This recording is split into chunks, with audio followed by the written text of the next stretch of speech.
ये जो नमाज, रोजा, हज, ज़कात की ये खूबसूरत इमारत तुम्हें नजर आ रही है, इसमें रसूलुल्लाह ने 3 महीने तक घर में चूल्हा नहीं जलाया।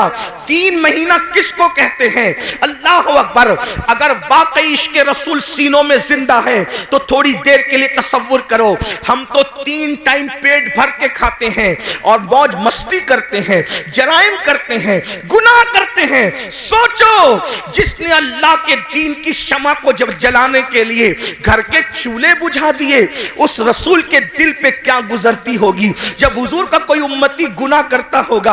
आज मुसलमान कितनी सादगी से कहता है, मौलाना हम लुट रहे हैं, हम पिट रहे हैं, हम तबाह हो रहे हैं, हम बर्बाद हो रहे हैं। मैं एक वजह बयान करूं, जो कौम कब्र अनवर में अपना नबी का दिल दुखाए, वो कौम लुटेगी नहीं तो कौन लुटेगा, वो कौम पिटेगी नहीं तो कौन पिटेगा, वो कौम तबाह ना होगी तो कौन तबाह होगा, वो कौम बर्बाद ना होगी तो कौन बर्बाद होगा।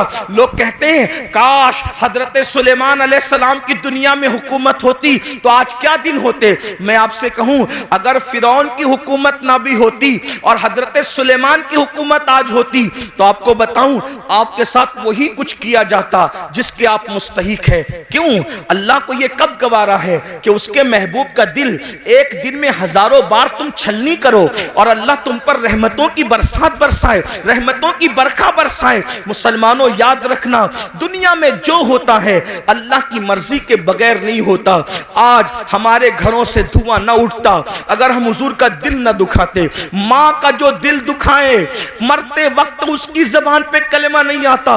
माँ का जो दिल दुखाए वो दुनिया में जलील होता है। जब माँ का दिल दुखाने वाले का अंजाम ये है तो रसूलुल्लाह का दिल जो कब्र अनवर में दुखाते हैं, अपने आप में डूब कर सोचो एक दिन में कितनी मर्तबा मेरे नबी का दिल दुखाते हो।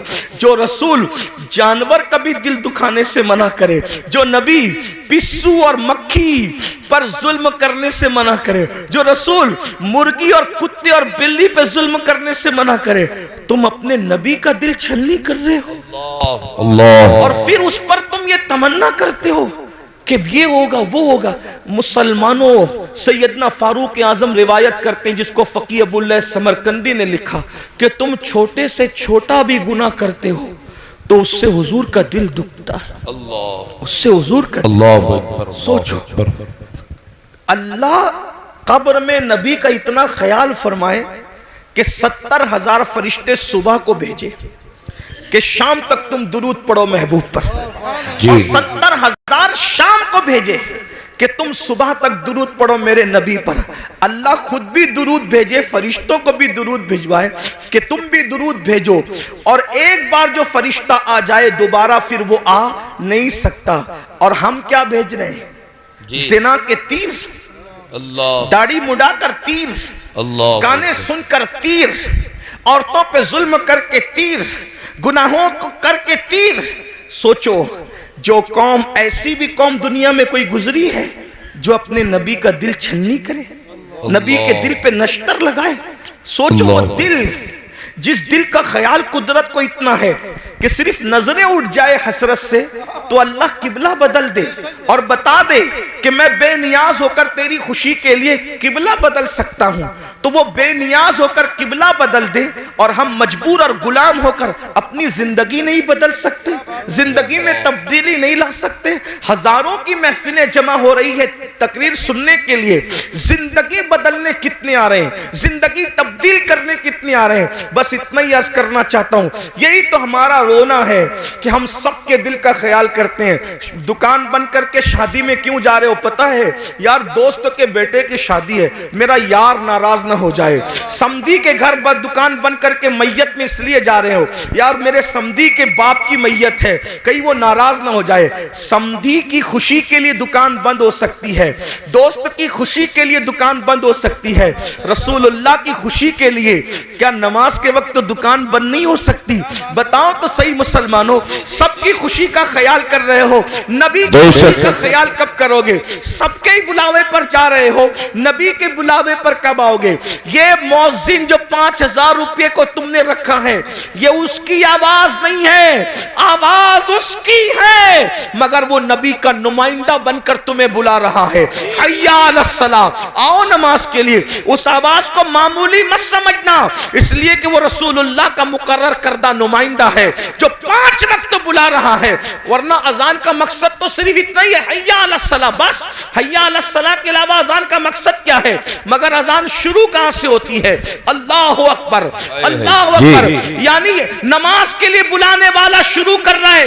मुझे जिसने खड़ा किया है, जिसका मैं नुमाइंदा बन करके तुम्हें बुला रहा हूं, वो कोई मामूली हस्ती नहीं। अल्लाहु अकबर, अल्लाहु अकबर, अल्लाह सबसे बड़ा है, अल्लाह सबसे बड़ा है। ज़हन में सवाल आता है, जब अल्लाह सबसे बड़ा है तो वो है कैसा? अशहदु अल्ला इलाहा इल्लल्लाह, अल्लाह के सिवा कोई माबूद नहीं है। उसकी निशानी क्या है? अशहदु अन्ना मुहम्मदुर रसूलुल्लाह, मुहम्मद अल्लाह के रसूल सबसे बड़ी निशानी है। बोलना क्या चाहता है? हय्या अलस सलाह, आओ नमाज की तरफ। नमाज की तरफ आऊंगा तो क्या मिलेगा? हय्या अलल फलाह, नमाज के लिए आना तेरा काम है, कामयाबी अता करना उसके करम पर। नारे तकबीर, नारे रिसालत, मसलके आला हजरत औलादे रसूल हजरत सैयद अमीरुल कादरी साहिब क़िबला। बहसियत मुसलमान हमारा ये बुनियादी अकीदा है कि मरने के बाद हमें उठाया जाएगा। ये अकीदा इतना वाज़े है कि तकरीबन 70% कुरान इसी की वजाहत कर रहा है।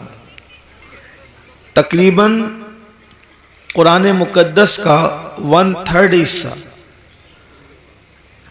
कुरान मुकद्दस की 70% आयतें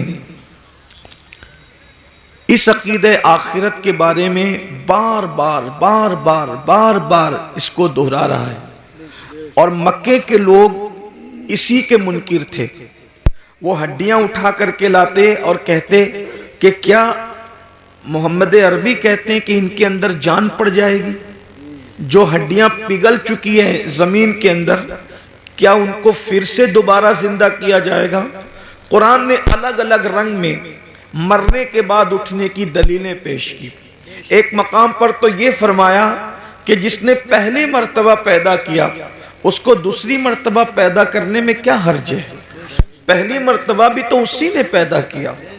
बल्कि कहीं पर फरमाया कि तुम लोग इनकार करते हो, कैफ़ तकफुरून बिल्लाहि अमवात, कि तुम इनकार करते हो, अल्लाह का इनकार करते हो जबकि तुम मुर्दा थे, जबकि तुम मुर्दा थे।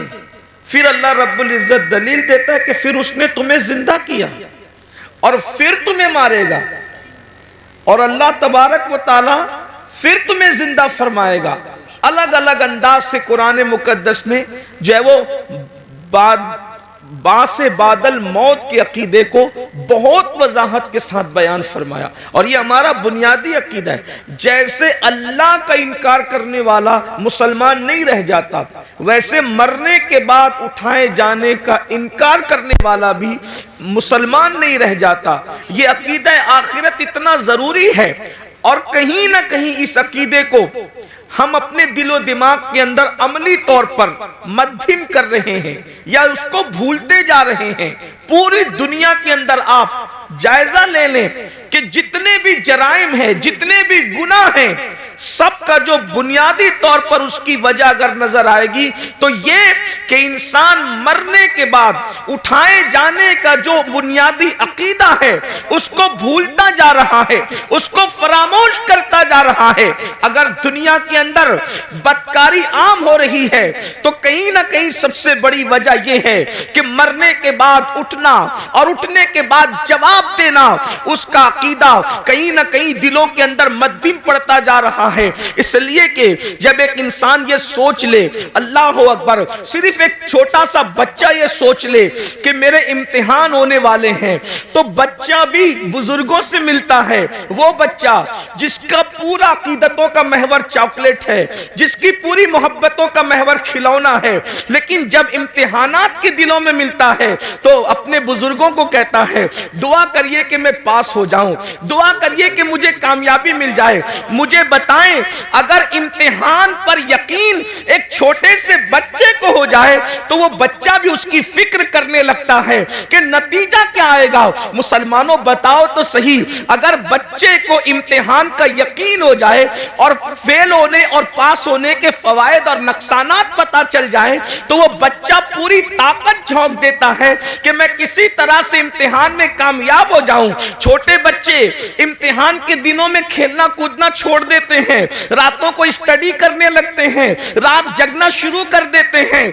अल्लाह अकबर, क्या हम अपने बच्चों से भी गैर गुजरे हो गए? उन्हें इम्तिहान के ख्याल ने खेलने से बाज रखा है, उन्हें इम्तिहान के ख्याल ने कूदने से बाज रखा है, उन्हें इम्तिहान के ख्याल ने सोने से बाज रखा है। मुसलमानों, अपना भी तो एक इम्तिहान होने वाला है और इम्तिहान लेने वाला एग्जामिनर कौन है? वो अल्लाह रब्बुल इज्जत है और वो खुद फरमाता है अया सबुल इंसानु अय्युत्रका सुदा, क्या इंसान ये तसव्वुर करता है कि उससे हिसाब नहीं लिया जाएगा? नहीं नहीं, बल्कि इंसान तुझसे हिसाब लिया जाएगा। अल्लाह अकबर, अंदाजा फरमाए, और हिसाब कौन लेगा? अल्लाह तबारक व तआला, दुनिया का एग्जामिनर। अल्लाह अकबर, रिश्वत ले करके इंसान को छोड़ सकता है। दुनिया का एग्जामिनर दबाव में आकर के कुछ नंबरात बढ़ा सकता है, लेकिन वो एग्जामिनर तो ऐसा है, अल्लाह अकबर, उसकी शान बेनियाजी का अंदाजा करो। अब जरा तवज्जो फरमाना, उसकी शान बेनियाजी का अंदाजा करो। वो कैसा इम्तिहान लेने वाला है, वो कैसा सवाल पूछने वाला है, वो कैसा हिसाब लेने वाला है। अल्लाह अकबर, कि अगर मासूम शजरे ममनुआ को हाथ में ले ले तो वो उस मासूम से अपनी गैरत की बुनियाद पर उसके कपड़े भी वापस ले लेता है, उसको जन्नत से भी निकाल देता है। और अल्लाह अकबर, फिर वो मासूम 200 साल तक के दुआएं करता है, पुकारता है। तो शान बेनियाजी का आलम यह है कि उसको 200 साल तक जवाब भी नहीं दिया जाता। अल्लाह अल्लाह, अहले सुन्नत के एतबार से हमारा अकीदा यह है कि अल्लाह आदम से नाराज न हुआ था। हजरत आदम ने कोई खता भी नहीं की थी, हजरत आदम ने कोई गुनाह भी नहीं किया था, बल्कि आदम से तो लग़्ज़िश पैगंबराना वाक़ई हुई थी, लग़्ज़िश मासूमियत वाक़ई हुई थी। उसके बावजूद भी उस पहले इंसान को जन्नत से निकालकर कपड़े वापस लेकर, जरा यहां पर मैं आप सबकी तवज्जो चाहता हूं, इब्ने अब्बास से लेकर मुफ्ती अहमद यार खान नईमी तक आप किसी की भी तफसीर उठा करके पढ़ लें, हजरत आदम को सिर्फ जन्नत से बाहर नहीं किया गया बल्कि जन्नत का लिबास भी वापस ले लिया गया। थोड़ी देर जरा तवज्जो करें, जिसको मस्जिद मलाइका बनाया जाता है, जिसको अपने हाथों से तख्लीक किया जाता है, जिसकी तख्लीक अपने हाथों से की जाती है, जब गैरत पर आते हैं और शान बेनियाजी का इजहार करते हैं तो कपड़े तक वापस ले लेते हैं, ताकि आगाह हो जाओ, हमारे रहीम और करीम होने पर धोखा मत खाना, हमारी गैरत का भी अंदाजा कर लो। जब मासूम मस्जिद मलाइका बनाने के बाद जन्नत से बाहर जा रहे हैं, और सिर्फ जन्नत ही से नहीं जा रहे हैं बल्कि कपड़े भी वापस दिए जा रहे हैं, तो बताओ तुम्हारी हैसियत क्या है, तुम्हारा क्या अंजाम होगा, तुम कहां रहोगे? और फिर कोई खता भी नहीं है, कोई गुनाह भी नहीं है, लग़्ज़िश पैगंबराना है, उस पर जब गैरत का इजहार ये है। अब मुझे बताओ मेरे भाइयों, जो लोग जिना करते हैं और जिना के बाद वो इस खुशफहमी में मुब्तला हैं कि नहीं मौलाना, अल्लाह करीम है, अल्लाह रहीम है, वो हमें जन्नत ही में दाखिल फरमाएगा। कोई लड़कों के साथ बदकारियां करते हैं और फिर ये तसव्वुर करते हैं कि मौलाना अल्लाह तो बख्शने वाला है, वो रहीम और करीम है। जो लोग सूद के धंधे करके हराम लुक्मा अपने पेट में डालते हैं, फिर भी उनका ख्याल ये है कि अल्लाह रहीम और करीम है, वो हमें बख्श देगा, तो वो ये लोग ये सब चीजें नहीं देखते क्या कि अल्लाह रब्बुल इज्जत ने पहला इंसान जो तमाम नबियों का बाबा है, जो तमाम वलियों का बाबा है, जो तमाम सहाबा का बाबा है, यानी सारे इंसानों के जो बाप हैं, उनके साथ इजहार गैरत करके हमें मुतनब्बे फरमाया, हमें तंबीह फरमाई कि हमारी शान बेनियाजी का अंदाजा करो। वही अल्लाह हमसे हिसाब लेगा, रब तबारक व तआला हिसाब लेगा। अब बताओ मुसलमानों, हमने हिसाब की क्या तैयारी की है? अच्छा पर्चा भी आउट कर अल्लाह हमसे क्या पूछेगा, क्या क्या पूछेगा? तो कुरान कहता है फमन यामल मिस्काला ज़र्रतिन खैरन यरा व मन यामल मिस्काला ज़र्रतिन शर्रन यरा। एक जर्रा बराबर नेकी की होगी, अल्लाह तुमसे वो भी पूछेगा। जर्रा बराबर जुर्म किया होगा, अल्लाह तुमसे वो भी पूछेगा। आइए, मुझे बहुत पूछने पर बहुत बड़ी बात याद आ गई है, आप सबकी तवज्जो चाहता हूं। बहुत खूबसूरत अंदाज में आप लोग सुन रहे हैं, तो दिल चाहता है कि कुछ खूबसूरत बातें आपके सामने खोली जाए, क्योंकि आप अच्छे से सुन रहे हैं, इसलिए कि जहां मजमा सुनने वाला हो तो दिल चाहता है कि कुछ दिल की बातें कही जाए। यूं तो सुनने के लिए सभी आते हैं, लेकिन आपका बड़ा अच्छा अंदाज है सुनने का। अल्लाह किससे क्या पूछ सकता है, इस बारे में कोई बेनियाज नहीं, वो किसी से भी कुछ भी पूछ सकता, किसी से भी कुछ भी पूछ सकता। इस सिलसिले में एक रिवायत सीरत की तमाम किताबों में लिखी हुई है। अब बहुत ध्यान से सुनना, आने जाने वालों पर ध्यान देने की बजाय अब आप मेरी गुफ्तगू की तरफ ध्यान दें। सीरत की किताबों में सब ने ये वाकया लिखा है। इब्ने इसहाक को भी ले लें और उनके बाद सारे सीरत निगार कमोबेश अल्फाज की कमी ज्यादती के हवाले से, लेकिन वाकया यही है जिसका मफहूम पेश किया जा रहा है। लेकिन मैं जहां से पेश कर रहा हूं आपके सामने, वो इब्ने मुंजरी के हवाले से मैं पेश कर रहा हूं बतौर मफहूम। अब गौर करें, इस रिवायत के रावी है सैयदना सिद्दीक अकबर रदी अल्लाह तआला, अफजलुल बशर बादल अंबिया बितहकीक सैयदना सिद्दीक अकबर रदी अल्लाह तआला। यूं तो सिद्दीक अकबर की से रिवायतें बहुत कम मरवी है, लेकिन सिद्दीक अकबर से जो रिवायतें हैं उन रिवायतों का भी कोई जवाब नहीं। सैयदना सिद्दीक अकबर रदी अल्लाह तआला, एक बात अंदाजा करने, सिद्दीक वो हस्ती है कि जिनके बारे में मौला अली ने बयान किया कि अल्लाह के रसूल ने फरमाया कि अगर सारी जमीन वालों का ईमान एक पल्ले में रखा जाए और तन्हा अबू बकर का ईमान एक पल्ले में रखा जाए, तो सबके ईमान पर अबू बकर का ईमान वजनी हो जाएगा। ये वो हस्ती है जिन्हें सिद्दीक सुभान अल्लाह। और इन ईमान वालों में अबू हुरैरा का भी ईमान है, बिलाल हबशी का भी ईमान है, खालिद इब्ने वलीद का भी ईमान है, गौसे आजम गरीब नवाज का भी ईमान है। अंदाजा फरमाएं, जिसके ईमान की शान ये हो, उसके दिल और सीने की हालत का क्या आलम होगा।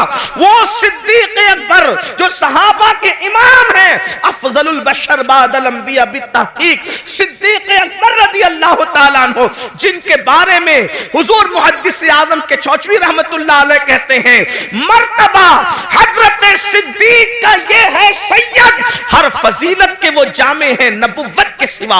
अल्लाह अकबर। आइए, वही सिद्दीक अकबर रिवायत कर रहे हैं। अल्लाह अकबर। अल्फाज मेरे हैं, मफहूम बयान कर रहा हूं अपने अल्फाज के जामे में। इब्तिदाई दिन है, मदीने मुनव्वरा में असहाबे रसूल अभी नए नए जो है वो मदीने तैयबा आए हैं। अल्लाह अकबर। हुजरों की तामीर अभी नई नई हुई है, मस्जिद नबवी की तामीर नई नई हुई है। हालात ये हैं कि सैयदना अबू हुरैरा जैसे लोग, अल्लाह अकबर, कभी लुंगी होती है बदन पर, ऊपर का कुर्ता नहीं होता। इन हालात में जिंदगियां गुजार रहे हैं। बिलाल हबशी का हाल ये है कि भूख से जब मजबूर हो जाते हैं तो जमीन पर चित लेट जाते हैं ताकि अपने पेट को आराम पहुंचाएं। अल्लाह अकबर।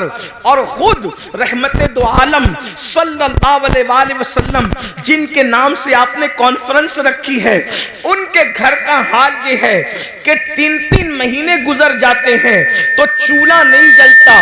अल्लाह के रसूल अलैहिस्सलाम के घर में 3 महीने, कोई मुबालगा नहीं, ये अल्लाह के रसूल की सबसे प्यारी ज़ौजा उम्मुल मोमिनीन सैयदा आयशा सिद्दीक़ा फरमा रही है। अल्लाह अकबर।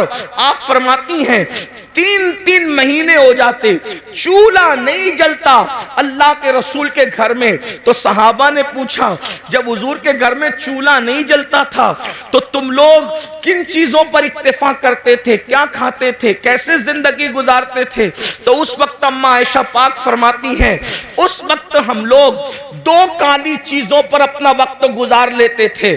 आपने फरमाया, जिसको हदीस में रिवायत किया गया, कालत अस्वदैन, हम 2 काली चीजों पर गुजारा कर लेते थे। नंबर 1 खजूर, नंबर 2 पानी। इसी हदीस से इस्तेदलाल करते हुए इमाम अहले सुन्नत ने पानी का रंग जब पूछा गया तो आपने फरमाया कि पानी का रंग काला है, इसलिए कि लोग अब तक पानी को बेरंग समझते हैं। लेकिन मुफ्तिये 4 मिल्लत उम्मुल मोमिनीन सैयदा आयशा सिद्दीका ने पानी का रंग खुद मुतय्यन फरमा दिया कि पानी का रंग काला होता है। इसकी एक अलग तहकीक, अलग तफसील है, मेरा उन्वान वो नहीं। लेकिन उम्मुल मोमिनीन क्या फरमा रही है, हम 2 काली चीजों पर इक्तिफा कर लिया करते थे, खजूर और पानी। अल्लाह अकबर। अब आइए, अल्लाह अल्लाह, हुजूर के घर का ये हाल है। इससे मैं अपने जवानों से ये भी कहना चाहता हूं, ये जो यूपी की जमीन पर 5 वक्त देहात देहात में अजान गूंज रही है, बिहार, बंगाल, शाम, यमन, ये जो जमीनों पर देहातों में भी आवाज अजान की गूंज रही है, इसमें हुजूर अलैहिस्सलाम की मेहनतें कितनी हैं। इतनी मेहनतें कि जिसने अपने घर में 3-3 महीने तक चूल्हा नहीं जलाया और इस्लाम की शमा को जलाने के लिए इतनी मेहनत फरमाई, जरा गौर तो करें। अल्लाह अकबर। जब मुसलमान होकर हम अल्लाह के दीन को पीठ के पीछे डालते होंगे तो उस वक्त रसूलुल्लाह के दिल पर क्या गुजरती होगी, अल्लाह के रसूल अलैहिस्सलाम को कितनी अजियत पहुंचती होगी, कितनी तकलीफ पहुंचती होगी, इसका एहसास करो। क्योंकि पूरा ये जो मजमा है, ये सब अपने आप को आशिक रसूल कहलाने वाला मजमा है। फलाह अरबी लुगत में इतना जामे लफ्ज है कि हर कामयाबी को ये समेट लेता है। जिसमें हर कामयाबी आ जाए उसी को फलाह कहते हैं। फलाह से बढ़ जामे कामयाबी के लिए कोई लफ्ज नहीं है। और अज़ान में मुकर्रर है, हय्या अलल फलाह। दौलत की कामयाबी चाहिए, नमाज की तरफ आओ। औलाद चाहिए, नमाज की तरफ आओ। इज्जत चाहिए, नमाज की तरफ आओ।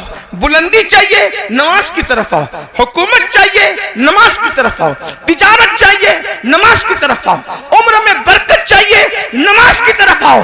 हत्ता के याद रखना, बड़े से बड़ा लीडर जमीन पर चमचे पालकर बाजारी इज्जत तो हासिल कर सकता है, मगर कब्र में इज्जत हासिल करना किसी के बस का नहीं है। मगर नमाज वो अजीम सरमाया है जिसको पढ़ने के बाद आदमी कब्र में भी इज्जतदार हो जाता है। शर्त यह कि सीने में इश्क रसूल हो। मेरे इमाम कहते हैं, नकीरैन करते हैं ताज़ीम मेरी, नकीरैन करते हैं ताज़ीम मेरी, फिदा हो के तुझ पे ये इज्जत मिली है।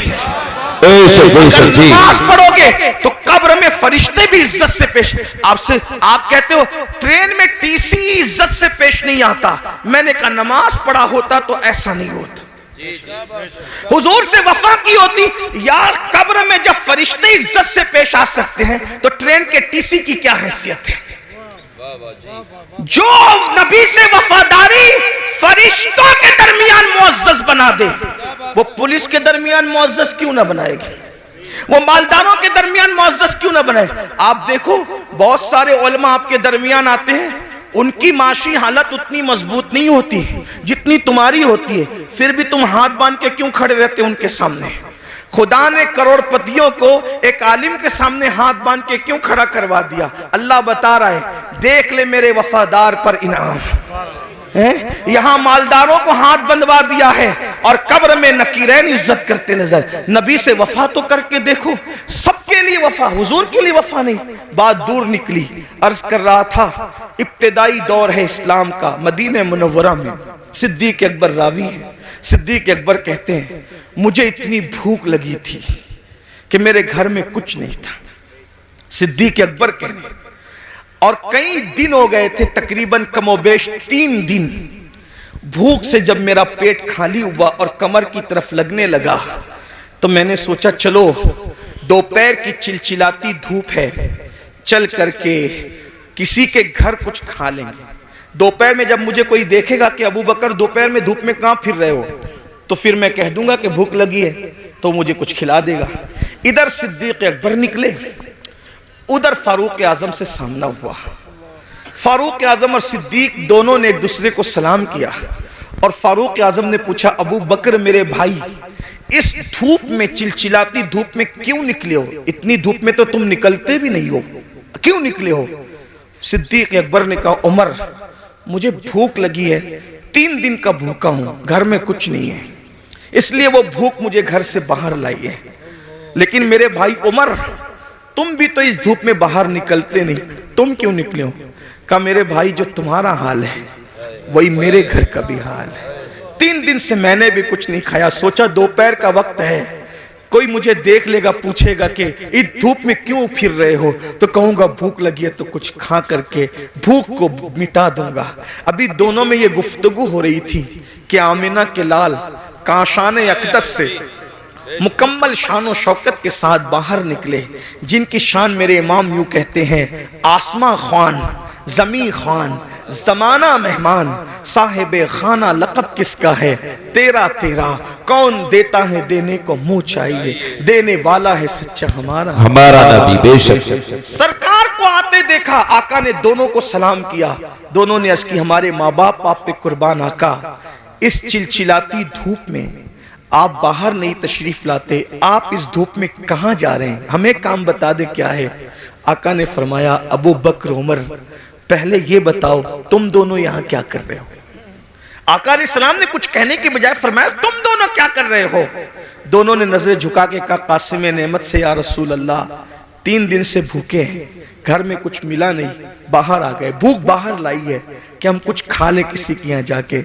लेकिन आका आप क्यों बाहर आए? सरकार ने फरमाया, तुम्हारे घर में 3 दिन से चूल्हा नहीं जला, लेकिन इस वक्त मेरे घर में महीना भर हो गया, महीने भर से मेरे घर में चूल्हा नहीं जला है। मुझे भी भूख की शिद्दत ने बेताब किया, मैंने सोचा किसी के घर जाकर उसको नवाजा जाए और उसके घर जाके कुछ खाया जाए। सहाबा रोने लगे। यहाँ आगे बढ़ने से पहले एक जुमला कहता हूँ, सहाबा पर कुछ कमेंट करने से पहले ये कुर्बानियां भी सोच लिया करो कि क्या कुर्बानियां थी। आज दूसरों के देखा देखी अगर सुन्नी कहलाने वाले भी असहाब की तौहीन करें तो कितनी दुख की बात है। जो लोग मस्जिद का चंदा भी नोट देख कर देते हो हफ्ते में 1 दिन और इमाम को अपना गुलाम समझते हो, वो लोग कमेंट करेंगे उन सहाबा पर जिन्होंने इस तरह की कुर्बानियां दी, भूखे रहकर अल्लाह के दीन की खिदमत की। कभी सोचा, कभी गौर किया?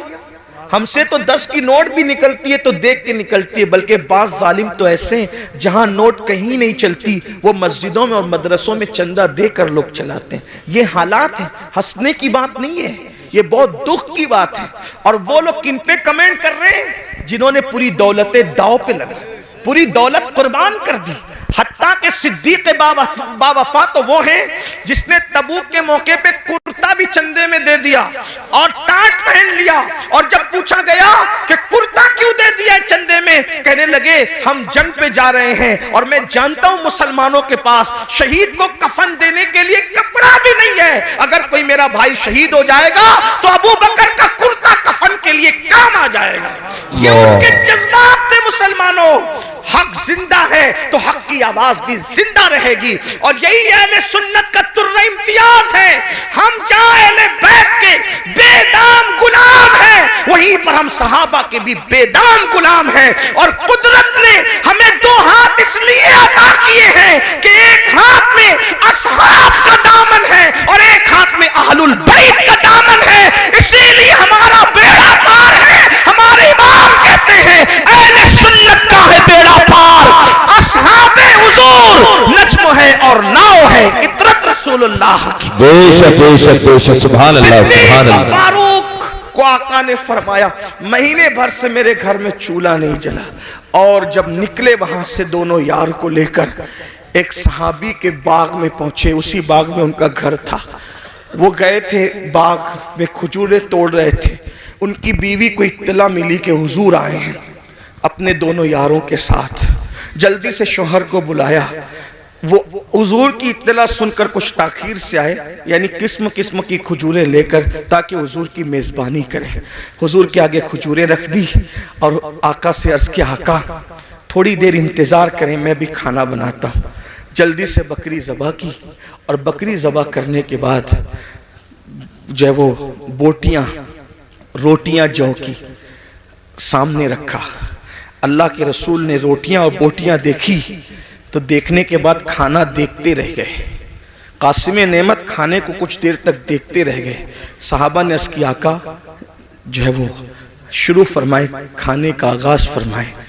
तो आका ने उस सहाबी जिसके घर में हुजूर बैठे थे कहा अगर इजाजत दो, हुजूर दुनिया को पैगाम दे रहे हैं, फरमाया अगर इजाजत दो तो इस खाने से कुछ निकालना चाहता हूं। रोटी उठाई जौ की, उस पे कुछ बोटियां रखी और बोटियां रखकर आंख में आंसू आ गए।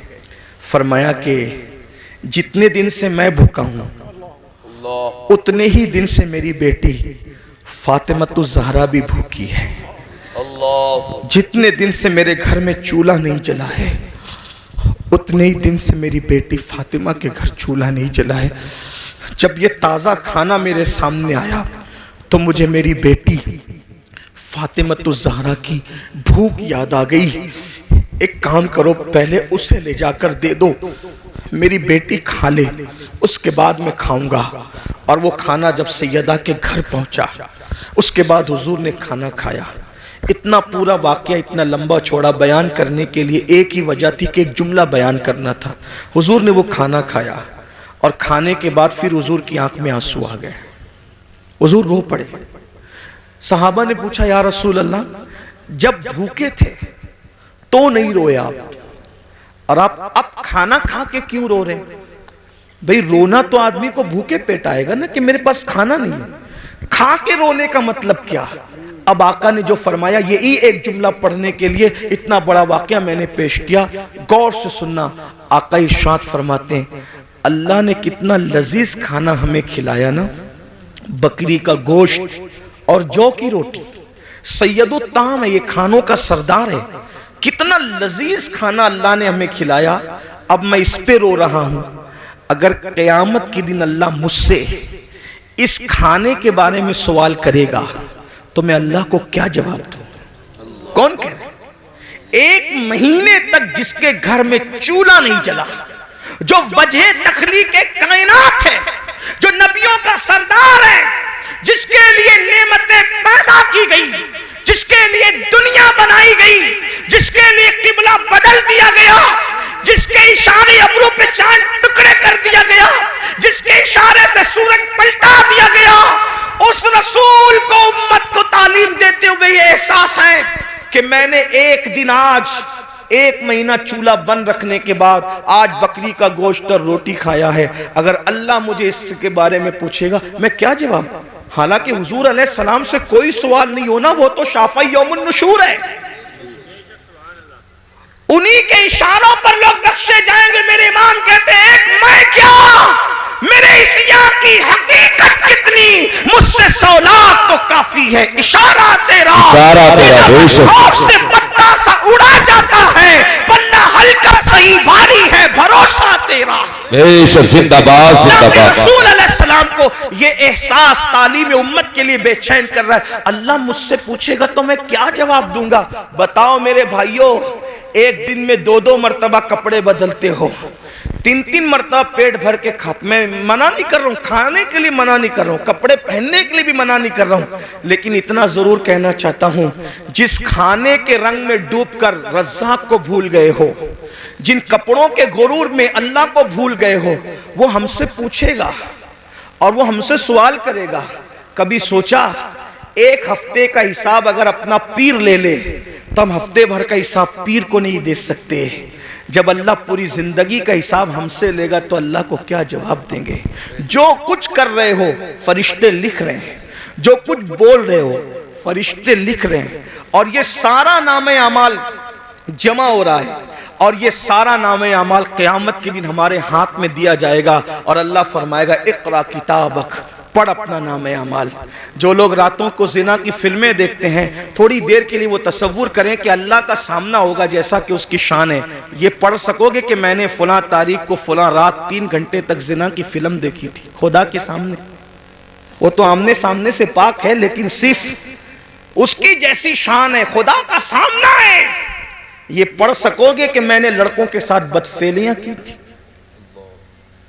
सोचो, तवज्जो करो। हदीस पाक तो यह है, लड़कों के साथ बदफेली करने वाला कहीं भी मरे। अल्लाह ने कुछ फरिश्ते ऐसे पैदा किए जिनकी चोंच है परिंदों की तरह, कहीं भी मरता है उसको उठाते हैं और उठाकर वहां ले जाकर फेंक देते हैं जहां कौमे लूत पर अजाब आया था। ये गंदी फिल्में यही तरफ आपको ले जा रही है, गंदी फिल्में आपको यही गंदगी की तरफ ले जा रही है। आपको एहसास नहीं है, आप तो सोचो रात है, कौन देख रहा है? अकेला हूं, कौन देख रहा है? अल्लाह इरशाद फरमाता है, हुआ माकुम ऐनमा कुंतुम, तू जहां कहीं है अल्लाह तेरे साथ है।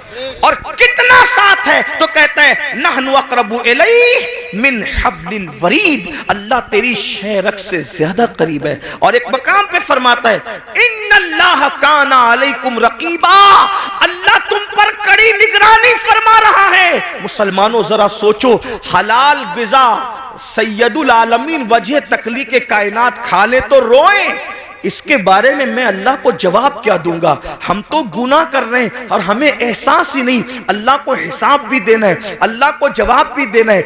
इमाम अहले सुन्नत आला हजरत जैसी शख्सियत कहती है, करीम अपने करम का सदका लई में बेकद्र को न शर्मा, तू और रजा से हिसाब लेना, रजा भी कोई हिसाब में है। अंदाजा तो फरमाए मुसलमानों, हम अपने आप को धोखा दे रहे हैं, हम अपने आप को तबाह कर रहे हैं, हम अपने आप को बर्बाद कर रहे हैं। आइए गुफ्तगू को समेटते हुए, दस्तारबंदी भी होनी है, मैं जल्द अपनी गुफ्तगू को समेटूंगा।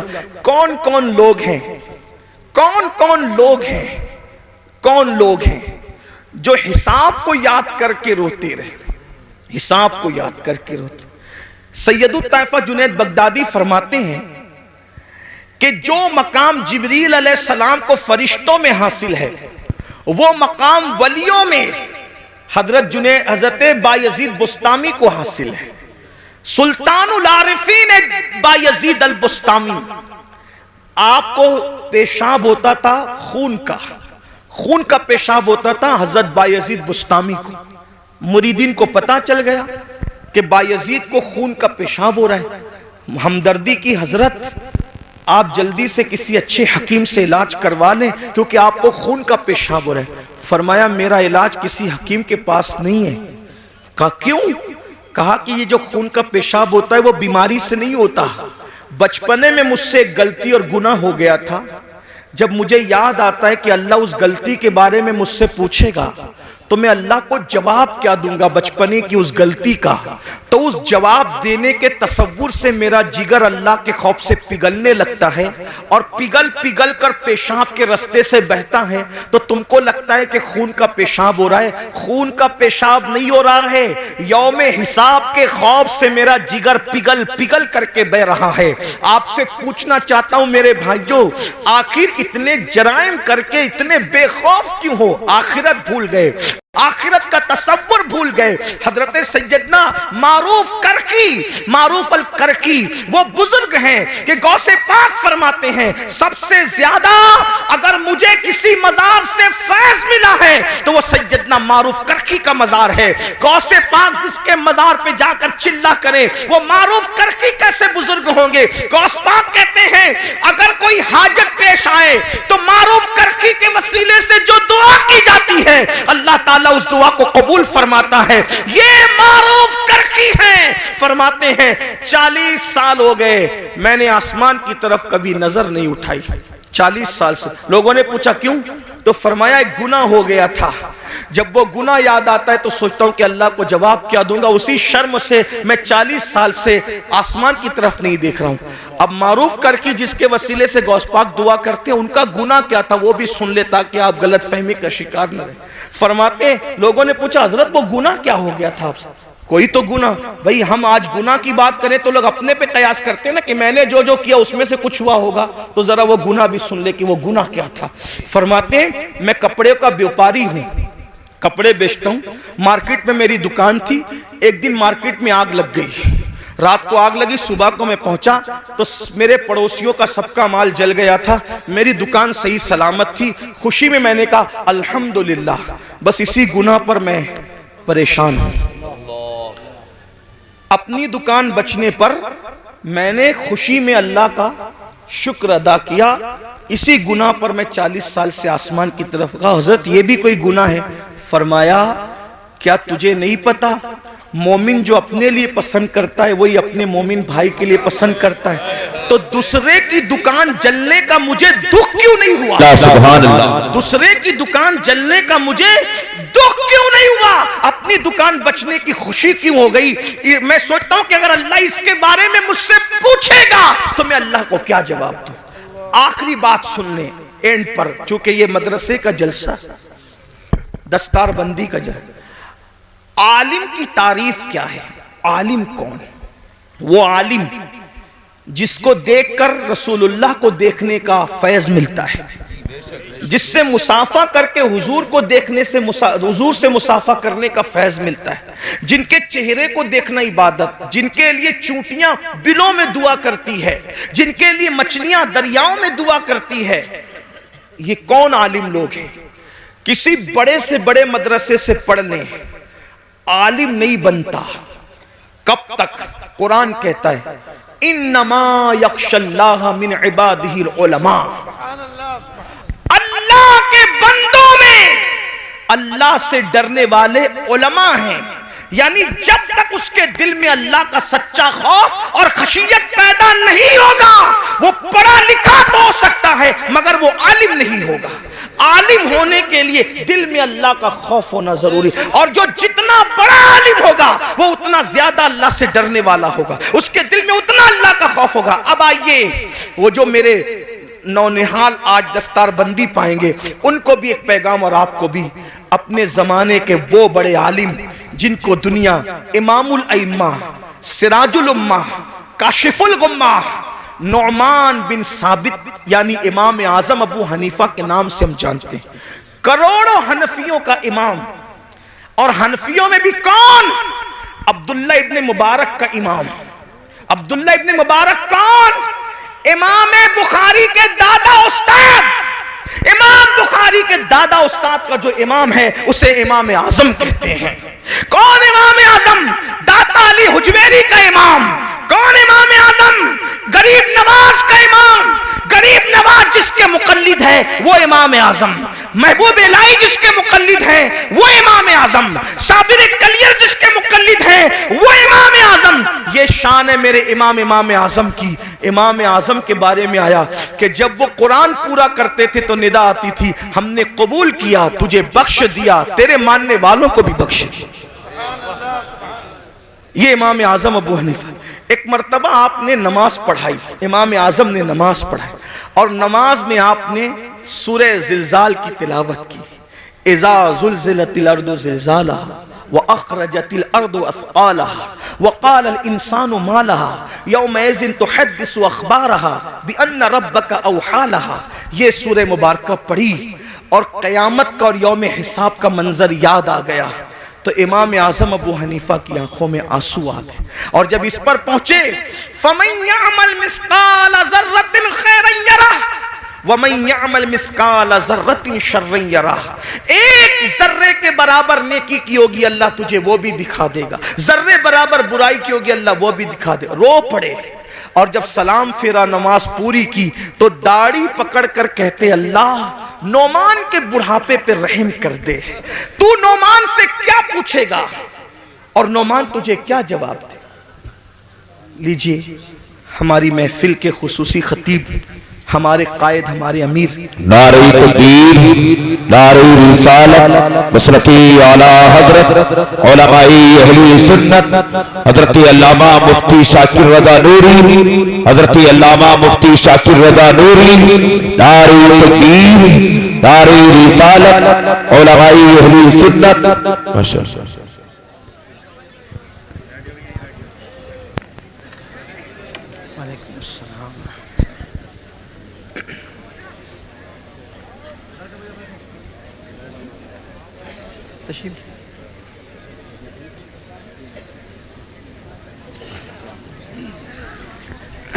बैठ जाएं, दुरूद शरीफ पढ़ने।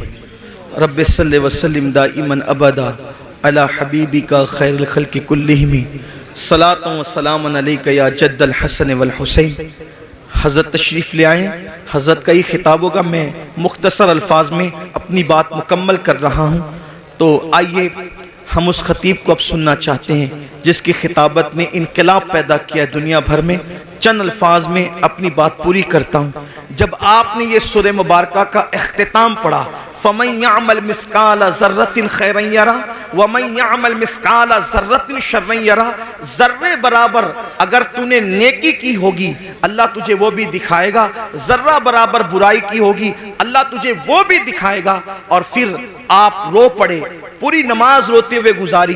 और जब आप नमाज मुकम्मल कर चुके, लोग उठ उठ करके चले गए, तो आपने दाढ़ी पकड़ करके कहा, अल्लाह नोमान के बुढ़ापे पे रहम फरमा। तू नोमान से क्या पूछेगा और नोमान तुझे क्या जवाब देगा। इसी तरह रोते रहे। मस्जिद के जो मुअज्जिन थे, वो चिराग जब वो बुझाने के लिए, दरवाजा बंद करने के लिए बार बार आते जाते रहे। आपके मोटे मोटे आंसू फर्श पर टपकते और इसी तरह आप रोते रहते। बिल आखिर जब पूरी रात रोने में गुजर गई और उसके बाद सुबह का वक्त आया, फज्र के वक्त का आगाज हो गया, फज्र के वक्त की इब्तिदा हो गई, तो फिर उसके बाद मौज़िन जो आपका शागिर्द भी था, आके लौटने का सवाल ही पैदा नहीं होता। जब उसके पैरों की आहट सुनकर आपने अल्लाह अकबर मुड़ करके देखा, तो शागिर्द खड़ा था। उससे फरमाया कि ये बता, क्या मस्जिद बंद करने का वक्त आ गया? तो शागिर्द कहता है, हुजूर मस्जिद बंद करने का नहीं, अब तो मस्जिद के दरवाजे खोलने का वक्त आ गया। सुबह हो गई है, फज्र हो गई है, और आप रात भर जो है वो रोते रहे, आंसू बहाते रहे। मैं आता रहा, जाता रहा, आता रहा, जाता रहा। तो इमाम आजम फरमाते हैं, क्या तूने मुझे रोते हुए देख लिया?